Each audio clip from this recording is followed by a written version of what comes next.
Good afternoon, everyone, and thank you for being part of our discussion today, especially at a time of such glorious weather outside. I'm delighted to be joined by Faye Farrant, Head of Talent and Inclusion at Schroders, Mita Sheh, CEO at Reddington, Nick Miller, Head of Asset Management at Financial Conduct Authority, and Rosanna Burkeri, Portfolio Manager at Artemis Investment Management. Helena Morrissey, Chair of the Diversity Project, will be joining us shortly too. For those who don't know me, my name is Anna Maria Tuliak. I'm a partner at Ludgate Search, a specialist investment management executive search firm, and I lead the smart working efforts at the Diversity Project. Our mission is mainly to promote flexible working within the investments and savings industry to encourage attraction and retention of best and most diverse talent, and to nurture inclusive workplaces. This includes flexibility in location, working hours, and contractual flexibility. A number of organizations in our industry are currently taking tentative steps to reopen their workplaces in London and across Europe almost 3 months after they have shut their doors in response to COVID-19. With companies of every size struggling with the impact of the pandemic, hard-won gains in diversity inclusion are at risk. Economists, politicians, and business leaders agree that the crisis will have uneven economic impact, with minorities and women among the hardest hit. As we experiment with the new ways of working, leaders have the opportunity to rewrite the playbook on inclusive work practices further than they have ever imagined. Numerous studies identify flexible working as an enabler to improve organizational diversity and inclusion.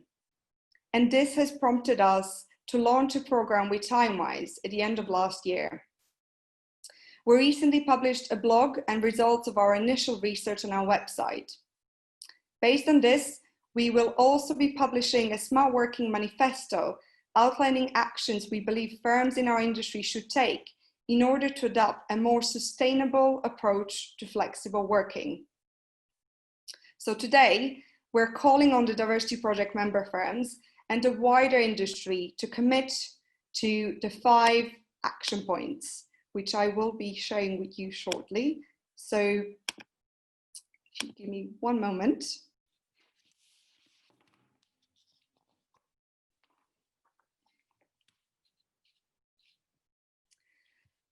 So as I said, following the big forced remote experiment with COVID-19, we are calling on the 5 simple actions, and number 1 is for leaders to lead and role model inclusive cultures and behaviors. So we believe that CEOs and leaders must be seen to champion flexible working, to set the vision and cultural tone of the organization. Executive must make it a strategic issue for the whole organization as a part of a wider commitment to drive more inclusive workplaces, and not an issue that it's solely for HR to address. Number 2, flexible working arrangements will be reason neutral. Internal communication and organizational culture will support conversations with all employees at all levels on how, not why, flexible working can be facilitated. This will challenge the assumption, evident now in a post-COVID-19 workplace, that flexible working is not only for those with caring responsibilities or without ambition to progress to their careers. Number 3, flexibility will be designed into jobs as standard. So we believe that hiring managers will be encouraged to consider whether job vacancies can be open to flexible working at point of hire, and if so, to make a clear statement to candidates, both internally and externally. This should really enable organizations to attract a diverse talent pool that welcomes candidates of gender or regardless gender, ethnicity, disability, age, or neurodiversity. Number 4, managers will be supported to build their capabilities to manage flexible and dispersed teams. So firms need to invest in providing training to managers as part of learning and development to really enable them to build the knowledge to manage flexible teams in an inclusive, reason-neutral way and build skills for flexible job design to adjust working patterns at the team level. And finally, managers should take a proactive approach to reviewing flexible working arrangements.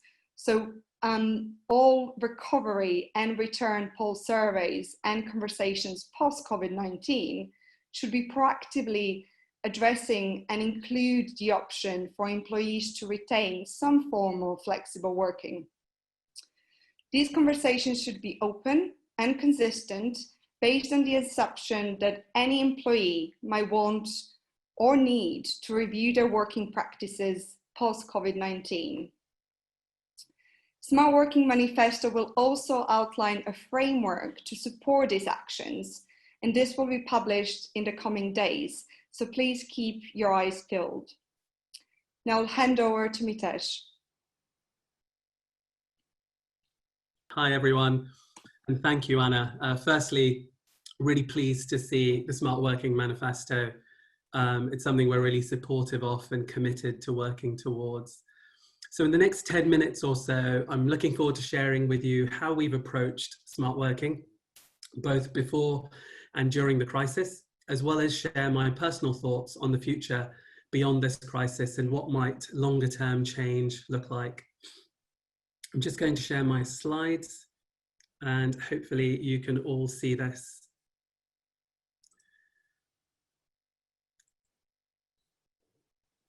Brilliant. So before the crisis, I think before we got into COVID, we genuinely considered ourselves as having a pretty flexible remote working policy and culture. The reasons for that were a number. More than 80% of our employees had laptops. And it was true that many people still had a desk and stayed at their desk and kind of expected to. And the reality of what we found was that actually just a few people tended to work from home regularly, typically people in the technology team and some of our senior staff. And there were a few more that knew they had the option and occasionally used it. We made an assumption that junior staff and new joiners really needed to be in the office in order to be able to absorb the culture and environment, but also learn from their peers and colleagues. One of the challenges we found though with that, with people working from home specifically, was that those who were working from home often felt left out of the conversation or felt it may have been frowned on or judged by their peers. And a real practical challenge we found was that people who were on video and audio conference were often forgotten. People forgot to dial them in. The rooms weren't set up in advance, or it was seen as a bother. People often weren't asked for their input or opinion, or with everybody talking around the table, people struggled to get a word in. So it's interesting looking back on this, we kind of thought of ourselves as a pretty modern office with a flexible remote working policy. And I think our staff would have said so too. But looking at it now, having been through this crisis and this extended forced remote working period, you definitely look back on it and say there's clearly, that clearly left a lot to be desired. So what's our experience been through the crisis over the past 4 months? Well, first of all, we managed to get laptops to the remaining 20% of our staff so that every member of staff had a laptop. And not just there, we really made sure that their home workstations were assessed and supported where needed. So whether that be with additional mice, with support with their desk or chairs or additional screens or otherwise. And this was really important in ensuring that we could support a prolonged remote working environment. And what I've been really surprised by through this period is how straightforward it's been actually to recruit new employees and onboard them. I think we felt quite nervous about that in the past. But if I reflect on it, I mean, actually, you're interviewing people in their living room. So actually, rather than having maybe potentially a forced or distant conversation, our experience has been it's actually been quite a personal and vulnerable and open conversation. And we've got to know these interviewees well. So we've taken a number of people through the entire selection and interview process through to hiring and onboarding successfully over the past few weeks. Again, I'm really fascinated to see that as we talk to our clients and as we survey them consistently, the message we get is they're seeing no change in service, both in the level of service and in the quality. And actually, in some cases, they're preferring the service they're getting through the remote service delivery. The other thing that I've found really interesting is just how much better many of our meetings and events are attended. So if I give you some examples, our weekly investment strategy committee has something like 3 times the attendance online than it does when everyone's sitting in the room. Our town halls once a month regularly have more than 75% of all our employees attending live when we're presenting. And last week we held a brainstorm for Black Lives Matter and sent an invite to the firm at fairly short notice, and were surprised and blown away really to see that more than 50% of the firm took part in that live virtual brainstorm. So it's really shown us the power of running meetings better, and it doesn't stop there. We've seen the firm really engage from a bottom-up perspective in virtual socials, whether they've been quizzes or competitive gaming, whether people have just left the video on so that they can hang out with their team members. I've even seen my children do this and with their remote schooling and have on their phone a kind of an open video where they're chatting to the kids that sit on their desk whilst they're working and in class. We've seen celebrations and also said goodbye to members of staff through this period, all remotely and all efficiently. We've continued with weekly pulse surveys, with Q&As and updates, which have been really important because you worry about losing touch. It's been really important to role model self-care, both with discipline, taking holidays, ensuring breaks, and even fundamentally encouraging people to switch off their devices and get away from the kind of digital onslaught of this prolonged remote working period. I guess the most important thing that we've taken away through the crisis has been the fact that everybody's different. And the more we listen to our colleagues, the more we realize some are really enjoying this, some are really struggling. And there are real ups and downs from one week to another, whether you're managing young children or in shared accommodation or just in an unhappy home. There are so many reasons why people have struggled as much as people have enjoyed this. And what we've tried to do is to work with all our line managers to make sure that they're catching up with everybody with video on at least twice a week to make sure no one slips through the cracks.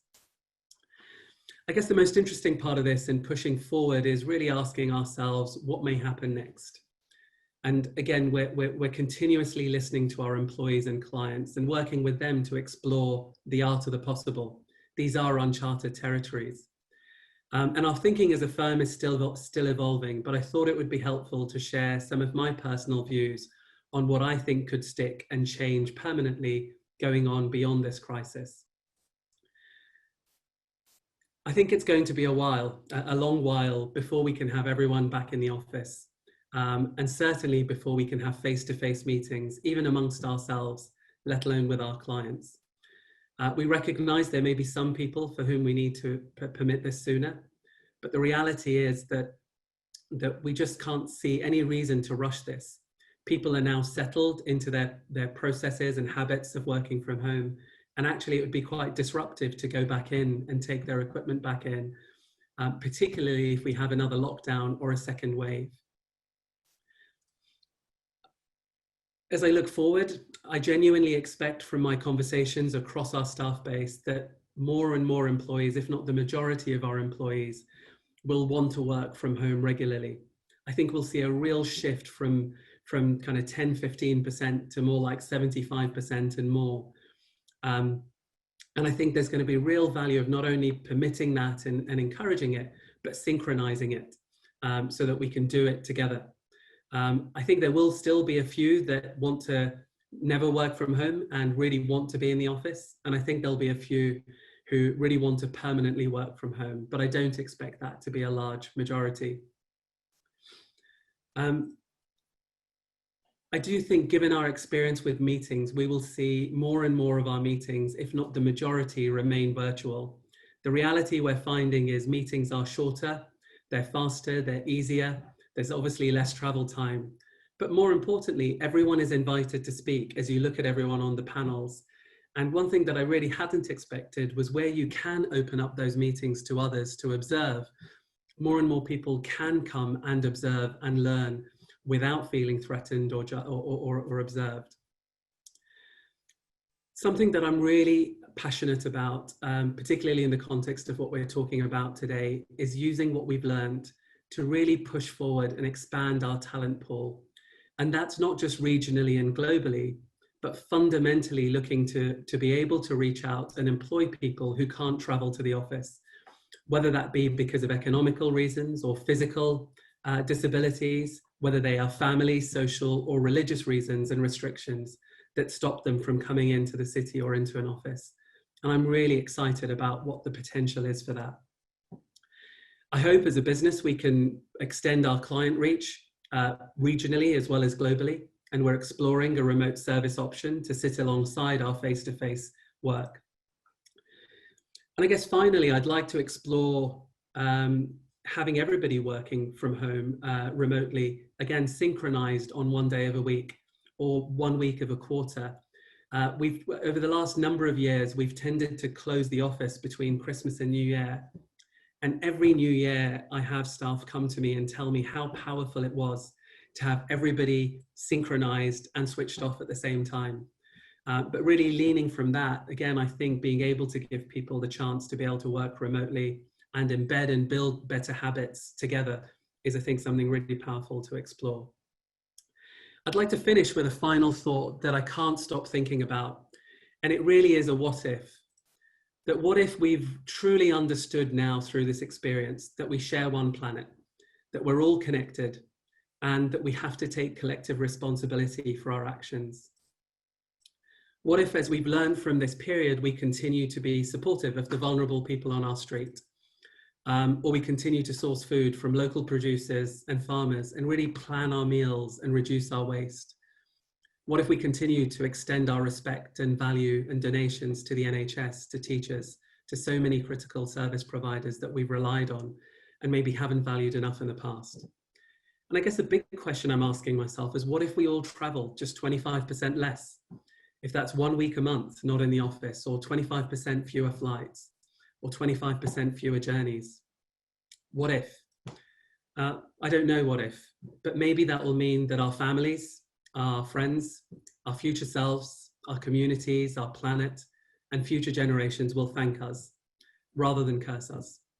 So I feel really empowered by this experience and responsible as a leader to ask ourselves some of these questions and those of the industry to be able to move forward. And I think organizations that do will have a better chance of attracting and retaining the best and most diverse talent. So that was it from me.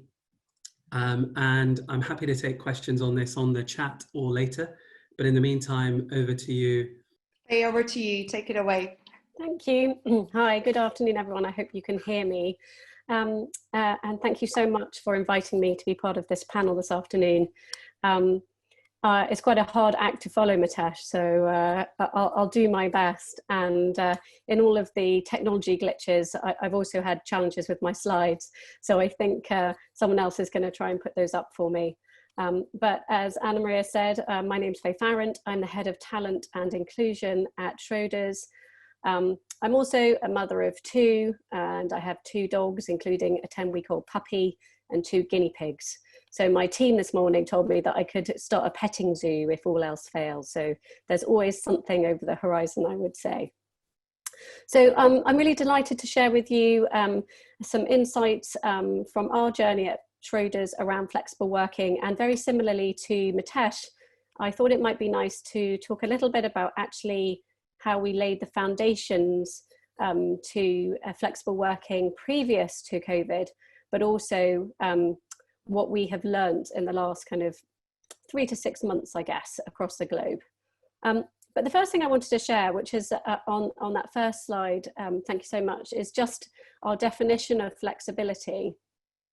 So I think there's a common perception out there that people think very linearly about working flexibly. They think it's working one day from home.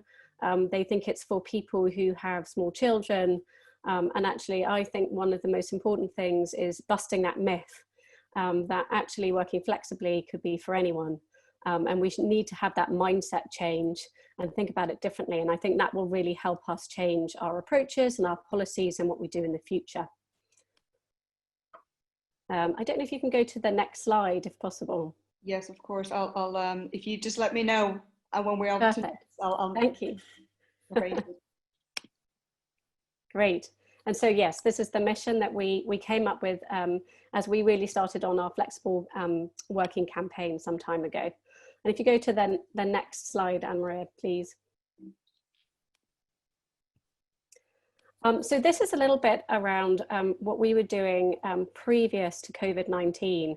And I think I can kind of look back to where it all started was our shift to an agile methodology of working, and then aligned with a very kind of tangible piece, which was that we changed our London headquarters and moved to a brand new building, which encouraged a completely different approach. So we had mindset change in terms of agile, and then actually we allowed that to happen in the way we thought about our working setup. I'll just go back one slide if that's okay. Thank you. The other thing that we did is we changed the way we access technology so that people could log into a screen wherever they were in the building, whether they were working from home, whether they were traveling into the office. So that just allowed that flexibility immediately. And we also introduced a new learning management platform, which we called Spark, which really democratized the way that people could get access to learning. So rather than that really traditional in-person sessions, we actually went to a lot more virtual learning, content that was available for everyone at any time. And so that kind of really set up that change that we wanted to see at the foundational level. The other thing that we did at the same time was we launched a kind of really strong, flexible working campaign where we went out and we surveyed our employees about what was really important for them about flexibility. And then we really put some effort around the stories we told, around the role models, what people were looking for. And it wasn't just about, you know, wanting to spend more time so that they could take their children to school, but it was all sorts of different things that was, you know, really top of mind. So whether it was time to, you know, learn a new skill, time to actually go to the gym and work out, which they could do in the new building, all sorts of different things. And we kind of finalized that campaign too with an additional piece, which was something we called Schrodads, which is really showing actually that, you know, equality, there's many men out there that would also like to spend time with their children too. So, you know, busting myths was something that we really went out after in our campaign. And I wished I could have shared with you. I had a video to share today, but it's not worked, unfortunately. But, you know, our CFO was part of that campaign. And I think, you know, one of the things from the TimeWise research that this workstream has been doing has shown how important role models are. And just having the right people involved and telling the story is really important. So that was kind of all pre-COVID. And if we go to the next slide, thank you very much. I'd share a little bit about what we've been doing since then. And I think what has been absolutely critical to success has been our communication campaign. So we were immediately able to get everyone working remotely. That was no problem. But what we really wanted to do is make sure we encouraged connectivity, that we reached out to people. And so we created a routine of communication so that people kind of knew what was coming every week. And that included and has been enormously successful podcasts on a weekly basis from our CEO, for just 3 minutes, but they weren't just kind of business updates. They were also telling kind of trials and tribulations about how things were going at home, when, you know, they'd had a frustrating week, you know, finding window cleaners, all the things that we've kind of struggled with day-to-day existence that you don't really expect to hear from your CEO. We also had our CHRO blogging on a regular basis and just sharing stories of her family. So, and this was typically things that were, you know, really challenging issues for all of us. You know, how do you manage when you've got 2 small children at home and you have a full-time job and you're just trying to juggle all the time? You know, how do you manage your energy? What happens when school's open and one child can go back and the other can't? How does it feel to go back to the office for the first time? You know, all of those types of insights. So we're kind of making things human, I think, work really well. And then the other thing that we did from a comms perspective was we really kind of shared stories of our employees. So we had fantastic kind of montages of videos of people on calls with their kids or out exercising. So we could really kind of bring the human and feel connected.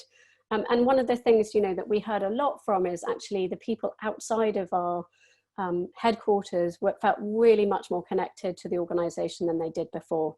To that point that Matesha was talking about, you know, if you get everyone on the call rather than some people in a room and some people dialing in, it just gives a really different feel and it feels much more inclusive. Podcasts have been really popular, and all of the events that we typically would run have really shifted very easily to kind of a virtual, running virtually instead. The other things I would say too is just this sense of shared goals. So one of the things that I think people get very nervous about in a remote working situation is that you lose some of the culture of an organization. And actually what has happened at Schroders is a real sense of collaboration and coming together in a common goal with our collective action campaign. And effectively what that was raising money for charities across the world that our employees had voted for. And we've raised about £3.8 million so far. So that's really supporting those areas of our communities that are really struggling in this time too. So that's just a wonderful reflection of our culture. We've also had poll surveys every week, and we moved from kind of just 4 or 5 questions to a full kind of COVID related survey about 2 weeks ago. And really fascinating to share with you all that about 60% of the comments were around flexibility. So the question was, what's the one thing you want to keep when you go back to business as usual? And you know, everyone was talking about flexibility. And I think the classic learning from that is we should have unpacked what flexibility means and asked that question. So that's coming in the next survey to really understand, what does that really mean for people? What do they really want? Because I think it will look different for everyone. We've done a really good job too of supporting our managers and employees and shifting things virtual. So virtual onboarding, toolkits for managers, you know, how to manage people remotely. In fact, our New York office went back this week and we created some toolkits around how do you really think about the fact that you might have some people working at home and some people in the office. How do you ensure there's not that sense and worry of distance bias, so that you don't get this kind of worry and anxiety starting to happen as we change again. It's really easy to put everyone remote. It's actually much more difficult to have a real kind of split arrangement where lots of people are doing different things at different times. So we're being really thoughtful about that. And we've actually reshaped our performance management approach. So rather than a traditional kind of mid-year review, we've introduced a notion of check-ins, which is really to make sure that people, you know, have a conversation around what are you proud of, what's going really well, where do you need some help, and are your objectives still the right objectives? Do they need to change? And that's something that we would like to see happening very regularly. So that kind of support network, I guess, around the things that are happening for our employees. And finally, I'd say, you know, we've been really focused on well-being, encouraging people to take holidays, running seminars and webinars around well-being, so that people feel supported in that respect. And you know, I'd say in the last survey, I think it was 96% of people felt like we really care about their well-being, which is great to hear. just finally, I guess a few words on what's next. And I think what's been really great is at the kind of top of the house from our CEO, we have heard already that, you know, we're not going to be a Twitter, we're not going to have everyone working remotely. That's not what we want to do. We do want to encourage people to come back into the office. We do want to really think about what flexible working means for the individual, but also balance that up with what does the team need, what does the business need, and ultimately what do our clients need. So that's really important. And I think alongside that comes a lot of support for managers. So how do you really feel comfortable having all of those individual conversations to make sure we get to the right result for everybody? It won't be a blanket approach. We are definitely seeing some great role modeling though. So we know that our CEO has asked our executive team, our GMC, to work 1 day a week from home once everything goes back to normal. So I think that's really important for people to see in the organization that it's acceptable, you know, as we go through that change. And I think, you know, there has been a general acceptance that for the naysayers, the people who thought you couldn't, you know, do a role remotely, that they are admitting that actually they've learned a lot through this experience. So we need to bottle up everything that they've learned and make sure we hold on to that. And we're continuing to do that through our surveys, through focus groups with people, with our managers, to make sure that we understand what are the barriers to make flexible working successful in the future. So hopefully that's given you a bit of an insight into some of the things we're doing. Thank you. Thank you for this fantastic presentation. Above all, thanks, Nico, for giving us this time. Supposedly, by hearing this presentation, you must be proud of being ahead of the asset management industry. Let's start a little bit really on the lesson learned, because I think the FCA has been really at the forefront in giving the guidance to the industry and how to behave by telling senior management and senior manager or equivalent person to be the responsible person in identifying which employee were able to perform their job from home. The FCA also suggested the employer to take as much as possible and every kind of possible step to facilitate the working from home, including providing IT equipment. And I would like just if you can give us a few insight of how you have seen really the industry coping with these challenges, and above all, what would you see are the lessons that can be taken out from these strange experiments? Yeah, well, thanks, Rosanna, and thanks for the invitation. I should say I'm the head of asset management supervision, not the whole industry. So just to be clear on that, I mean, it feels such a long time ago since we were working in the office, and certainly in a day like today, where the thought of donning the suit and getting on the tube feels just extraordinarily awful. But it does sort of make you question. I suppose what is the purpose of the office? What is the purpose of the workplace? Why do we sort of crowd around these very densely kind of populated workplaces? Why do we do that? And I think we have seen an extraordinary shift, literally overnight, really, from an environment where that was the norm, very much the default. And indeed, it wasn't so long ago that we were talking about too much presenteeism, hours being excessive hours being worked by individuals, and the cultural issues all around that. So we have really shifted very rapidly into a very different scenario, different approach. And I think that's healthy. Now, I certainly am not a believer that we'll all suddenly be working from home forever in a very atomized, fragmented way. I do think the workplace has a purpose, and we need to recognize that. And partly, very much to Faye and Mitesh's point, that does speak to there are some things you just want to do in the office. So building a team, building that culture, building coherence, perhaps engaging with new clients, those kinds of conversations where body language is really important. You can absolutely see it. So I certainly see a role for the office going forwards. But it is true to say that, as I said, that the working from home, flexible working was really the exception and not the rule. So I'm hoping that we'll see kind of a more balanced approach going forwards, where individuals can have more flexibility around how they work and how they operate. We know that the current system didn't work well for parents, for carers, and so on. And particularly the asset management industry, the savings and investment industry, with a culture of very long hours in the office. I'm hoping that that will shift as we move forwards, and that will allow everybody to flourish, hopefully, because actually what we're not in kind of Victorian factories where we're putting out widgets and it's the number of widgets per hour that is the metric. Actually, the metric is around kind of intellectual capital and how effectively that's being deployed to deliver good outcomes for customers, and there's no particular reason why all of that needs to be done in one place, as it were. So I guess, Rosanna, I'm pretty optimistic. I'm hoping that this will lead to a change, but I think it will be an evolution and rather than a kind of overnight revolution. I mean, you touch a few interesting points, I think, and we have also heard from Mitesh and Faye. Yes, the working from home is empowering, is exciting. Actually, from an enterprise, can be profitable. And on the point of the office space, I think we're going to hear a lot of announcements. And you guys, you've been also at the forefront. I remember you telling me when you moved to the new building, it actually there was a sitting space of only 80% of the people.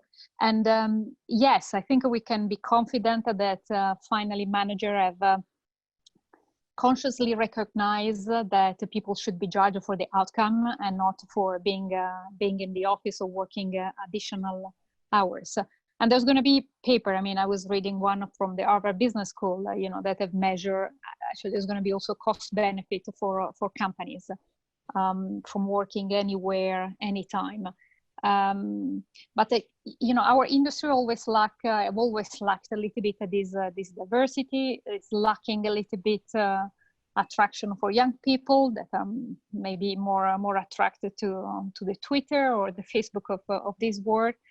And this exercise that has been a little bit forced maybe has not served well for certain people. And I think we needed to make the go back to the office as inclusive as possible. And one of a senior fund manager in another webinar, I remember, told me, yes, we are all in the same storm, but not in the same boat.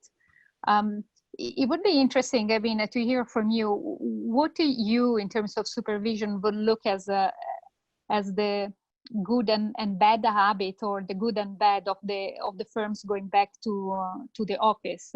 And also, if do you think that maybe the flexibility is really one of the missing piece of the puzzle to really allow more inclusion and diversity in this industry? Yeah, I mean, it's a really interesting question. I think there's a huge amount of work still to be done, because the sector it's not just somewhat undiverse, it's incredibly undiverse, even relative to the wider financial sector, which is not exactly a paradigm of virtue in that regard either. So as I say, I do hope it will engender that change. I think what's important about the pandemic is that we do learn the lessons from it. And one of the perhaps few positives it's shown is that actually we can work remotely, and not even in backup sites, not even in DRC sites, but actually from home really quite effectively. I mean, let's be clear, that pretty much the whole of the financial sector in the UK currently is being operated, broadly speaking, from a working from home protocol. Now, I don't want to say that that's necessarily true in all cases. There will be certain types of work which cannot be done at home, and security, IT oversight, cleaning, those are all really important roles that underpin the financial infrastructure of the UK. So it's not a complete story, but I do hope, and I do think that one of the barriers that has prevented more women, more diverse candidates going into these roles is a perception, at least, that the hours are incredibly long. You've got to be in the office from the crack of dawn through to quite late in the evening. That doesn't help for childcare responsibilities, caring responsibilities, and it's been proved that we don't need to operate like that. Actually, we can operate in a more flexible way, and the question is balancing that, kind of getting the efficient approach between productivity and flexibility, so that we are maximising both. But I genuinely think that there is more scope for us to do that. And I think as we at the FCA start to go and assess firms, and we look at their culture and we look at their governance, then our firms considering and on the front foot about thinking about new working practices, new ways of working. It's not to say, by the way, that there will be one size fits all and every single firm will have one certain way of doing things. I mean, there are, as I say, there are roles that is just not going to be possible for. But nevertheless, I think, you know, a firm that can demonstrate that it's thinking in these ways is going to demonstrate to us that it's thinking carefully about its culture, how inclusive it is, how it's managing its its risks, and how it's effectively pushing its the levels of productivity and staff welfare to the extent it possibly can. There's always been a lot of worry around this word of culture, because you know, as an industry, we like to have the rule so we can sort of follow, and it's true that, you know, measuring the culture is a difficult exercise. You know, it's not there is not a code. And maybe for the benefit of the audience, you know, I've been through the FCA handbook, and I was having this conversation with Nick previously. There is flexible working is not stated as a to do or must do in the FCA handbook, because of course there are written law in the United Kingdom that frame the legality of it, but also it was not a not to do either. And in few occasions, you know, there were hints here and there that yes, it's acceptable. There was a reference in the complaint handling. There is a reference in the financial crime section when one of the questions is your firm customer data taken off by staff, above all those working from home. So, you know, you were already moving in that direction. And I think effectively putting this as a sort of, putting the flexibility as a sort of a soft, not a target, but, you know, soft aspect of the culture probably will help. But what would you really want to see the company is putting out some framework like, you know, the amazing things that the Schroeder has done, because effectively, you know, each firm has a different size, each firm maybe has different, is a different point in his life. So what are you looking, you know, for putting really the culture into, you know, the flexibility into the assessment of the culture of the firm? Yeah, I know there's a lot of work we've done to try to demonstrate that our expectations of firms are not, you know, solely about complying with the rules and the law. And of course, that's important. Of course, firms have to do that. What we are hoping for, and what our aspirations for, and this very much ties to our mission, to the approach to supervision document we've put out, and also, you know, a collection of publications we've put out on culture, as well as a number of speeches, which is, we're looking for firms to deliver really good outcomes for their customers. And we don't want to tell firms how to do that in a very prescriptive way, because that is the responsibility of the managers, of the senior managers of the firm, and the boards to oversee them. And that's, you know, that's clear. Now, how do they do that? There's a number of ways in which they do that. Of course, you need to control your risks effectively. Of course, you need to be monitoring your trading. Of course, you need to ensure that your client assets are segregated appropriately, of course. But culture and governance is a really important part of that. And demonstrating, you know, and particularly in a sector like asset management, where you know, this sector is responsible for the financial well-being of, you know, pretty much every citizen in the UK, and therefore it needs to reflect that customer base, and it needs to be thinking about the products that it's delivering for those customers and how it's delivering them. And if you have a very homogenous culture where there is no diversity, where there is no plurality of voices, whereas there's little challenge, little you know, ability to change and evolve and innovate, then you're unlikely to be successful, we think. So it's really important that firms don't see the regulator's role here as, you know, solely about kind of complying with the rules of the handbook and employment legislation, although obviously I'm not suggesting that that isn't important. But we need to be thinking a bit more ambitiously, a bit more aspirationally about that. But again, I think, you know, I think Rosanna, I'm not going to mention specific firms, but there is some great work being done in the industry around, you know, parental leave, around culture, around flexibility, around ways of working. But what I would say is that, you know, while the pandemic, of course, has had huge economic and human costs, of course, again, one of the good things that does come out of it is it demonstrates to everybody that actually what we thought was normal and necessary is perhaps neither. Excellent. But listen, let's not get a good crisis go to waste. I mean, I hope that you know, the action point that the diversity project has put in place can be a good start, sort of lighthouse, and indicating the direction to go. I mean, we have seen the result of the TimeWise research. I think there is a lot, and can be drawn also from the presentation of Feyo and Mitesh of the role of the leadership. So there is a little bit of culture, and then the senior manager, you know, what is the real role of the senior management. So I hope we're gonna get there and get the industry going. It would be really great. I mean, all your input on culture that will be taken on board from the firm and from the representatives that are listening to this webinar. I don't know if you want to leave us with something else. No, I'm happy to take any questions that there are. Or, yeah. Okay, in this case, let's leave the space to Elena. Thank you so much, Rosanna, and thank you, Nick. It's very generous of you to spend time with us this afternoon on this, as you reminded us, and I feel it here, very hot, sunny afternoon, and we're very grateful for your ongoing engagement with the Diversity Project. I just wanted to take a few moments to thank everybody who's spoken today, and to, I suppose, contextualize this work that Anna Maria Tuliak has been leading with her subgroup of her work stream of the Diversity Project that is devoted to smart working.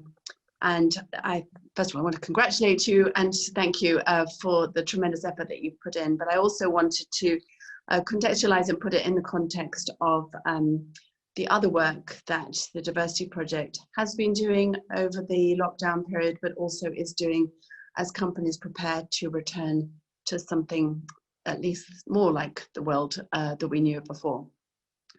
So I think many of you are aware that this is the latest in our series of webinars and Ask Me Anything calls, where we've been exploring some of the structural changes that have happened just through the necessity of the enforced working from home experiment. That certainly wasn't Anna Maria's intention when she said we were going to revolutionize working practices last November.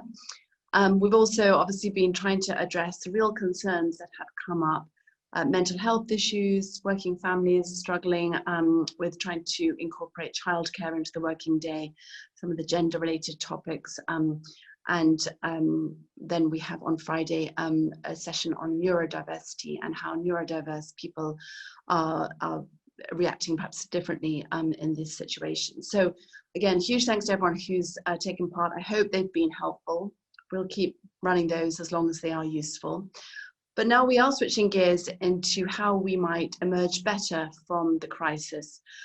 Rosanna already said, don't waste a good crisis. And we certainly don't want to seem too opportunistic, but we know that there has been a really painful pace of progress, i.e. far too slow in terms of modernization of our industry. And a lot of the work that not just the Diversity Project, but others who are trying to speed things up when it comes to culture, when it comes to working practices, when it comes to use of technology, just the whole modernization and future-proofing of our industry has proven, as I said, painfully slow. The coronavirus crisis has accelerated progress in lots of areas, not just in the ability that we now have to work from home, but we are pulling together a paper that asks the questions that we think companies need to be asking themselves around the cultural aspects of going back to work, and also, of course, make some suggestions about the way forward. It's part of, we're calling it at the moment, Build Back Better, which is a title that I know others have adopted as well, but I think it's a very apt title to use as things stand. I think there's a lot of appetite for people to build back better. So please watch this space for that. Just take one more minute, if I may, before I sort of formally wrap up. I just suddenly saw all the questions popping, and I just thought I would again conclude by asking people just to, if I may, just to give feedback if they want us to address a particular topic, if they want us to in any way support what we're doing through, I suppose, putting it out through your networks and so forth. And if there are things that you think we need to be doing in addition to the programs that I've already mentioned. There is a lot of work going on the individual dimensions of diversity. Obviously, smart working affects men and women, black and white, LGBT and straight, but we obviously have specific programs around those protected characteristics. But I just wanted to thank you for joining us this afternoon. Thank the team for the smart working work stream for putting this on, and to obviously thank all the people who've taken part as speakers. And now I will hand over to Anna Maria to wrap up with the questions. Thank you, Helena. I'm conscious of time. I think we have received quite a few questions that have been also answered already, but I think we'll spend a few minutes to answer a few of them. So I would like to make this one to Faye, and this one is specifically in regards to how I guess how Schroders has found this in terms of effectively assessing the outcomes and performance remotely, and making sure you're sort of not missing the rising talent by focusing on the visible talent, the talent which is usually higher in seniority. So I guess and this question could be addressed also to maybe less visible talent in general. So how do we make sure that the more junior talent and more invisible talent, it's not being missed in a more longer term remote and smart working environment? Yeah, absolutely. So I think I mentioned in my slides that we've evolved our performance approach. So we were on this journey anyway, but I think with the remote working setup, it became even more appropriate to move ahead with it. And that is shifting to much more regular conversations between employees and managers. It's called performance check-ins. And effectively, what we do is we hand the accountability over to the employee. And they have a kind of set of questions to think about, which are really kind of strength-based, so what am I proud of, what's working well? And then they schedule the time with their manager to make sure they're having the conversation, so that they feel kind of, they have that empowerment to have the conversation and make sure that people are aware of what they're working on. So I think, shifting to the manager being much more of a coaching role, make sure that everyone is having that conversation, as opposed to, relying on a manager who maybe, gets distracted, doesn't think of everyone, you have that distance bias going on. And I think the other thing that's really important, so I've had a lot of conversations about this, is that there's this concern that there's, a difference in performance, but if we measure people on their outcomes, so what they're delivering, that still remains the same. It doesn't matter if you're remote, it doesn't matter if you're in the office or there for 1 day or 2 days or whatever it is. If you're really doing a really nice job of really talking about outcomes, that performance conversation is not going to be different, but it's just really making sure that people are aligned all the time. So what are you working on? What can't you do if your situation's really tough, and just being really thoughtful about that. Thanks, Faye. I think it's really important that the rest of the industry really moves in the same direction in terms of performance. And I think what we've been trying to do for the past year, really to focus firms on the outputs and the outcomes, rather than the traditional time spent in the office, which has now been more visible with the current working environment. And I guess just to finalize, a question for Nick. On the point of culture that you very kindly talked about. So I think as the flexible working practices evolve as well, which we now have heard that, flexible working is one of the positive ways to also increase the inclusivity in the workplace. How do you see, I guess, the assessing or looking at maybe some of the negatives of being always on, or maybe not being sort of available at a certain times? I mean, from our research, we know that we need to focus on shifting the times and when people are also working, and that's something that I think the industry is slowly getting familiar with, as well as the job share. But what's your view on just sort of expanding flexibility towards different working patterns, and then also the job shares and the contractual flexibility? Yeah, no, I mean, it's a really good and challenging question, and one that I'm battling with myself. Given any employer, I think will have to shift to that new approach, right? And I think it won't be, as I say, it won't be a kind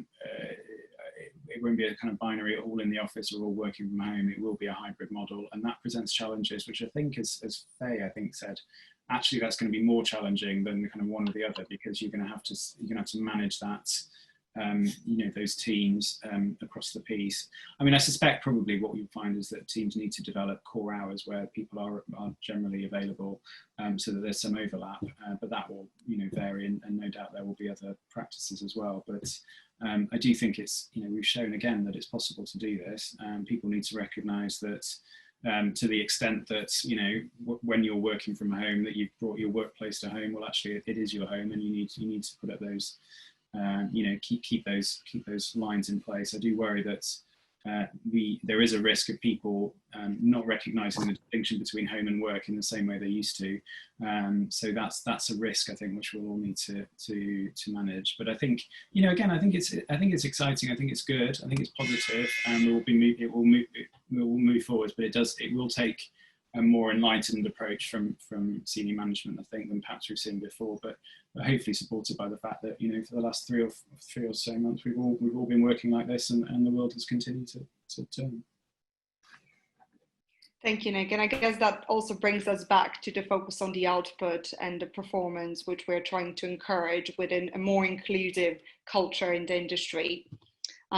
So thank you again, Nick. So I think some really excellent points have been raised today supporting the same theme, that it's more crucial now than ever for the industry leaders to really adopt a more sustainable approach to flexible working, and that the choices we will make now will inevitably affect performance during the recovery and beyond.